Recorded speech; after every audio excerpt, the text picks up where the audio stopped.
South zone task force police ने Chadarghat police के साथ मुश्तरका कार्रवाई करते हुए फर्जी तालीमी सर्टिफिकेट्स की तैयारी के रैकेट का पर्दाफाश किया। पुलिस ने इस मामले में 7 अफराद को गिरफ्तार किया। उनके कब्जे से मुख्तलिफ यूनिवर्सिटीज़ और बोर्ड्स के फर्जी तालीमी सर्टिफिकेट्स, 4 लैपटॉप्स, 11 सेलफोन्स और नकद रकम के अलावा दीगर अशिया जब्त की है। डीसीपी जी चक्रवर्ती ने मीडिया से बात करते हुए कहा कि टोली में शामिल ये अफराद भारी रकम के बदले ज़रूरतमंदों को फर्जी तालीमी सर्टिफिकेट्स फराहम किया करते थे।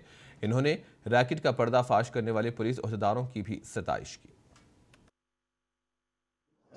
फेक एजुकेशन सर्टिफिकेट्स क्रिएट करके कैंडिडेट्स को, स्टूडेंट्स को बेच रहा है।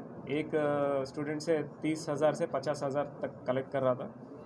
और 2019 में और 2022 में बहादुरपुरा में और सरूर नगर में इसके ऊपर फेक सर्टिफिकेट्स का केस भी हुआ।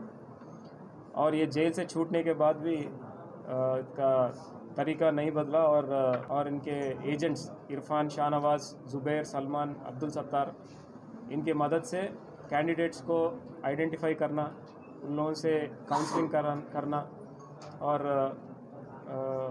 पैसे लेके फेक सर्टिफिकेट्स कैंडिडेट्स को कई बैकलॉग से फेल हुए हैं और मार्क्स कम है, तो अगर मार्क्स कम है तो बाहर नहीं जा सकते, तो इसीलिए उनका मार्कशीट चेंज करके उनको मार्क्स को बढ़ा के ये फेक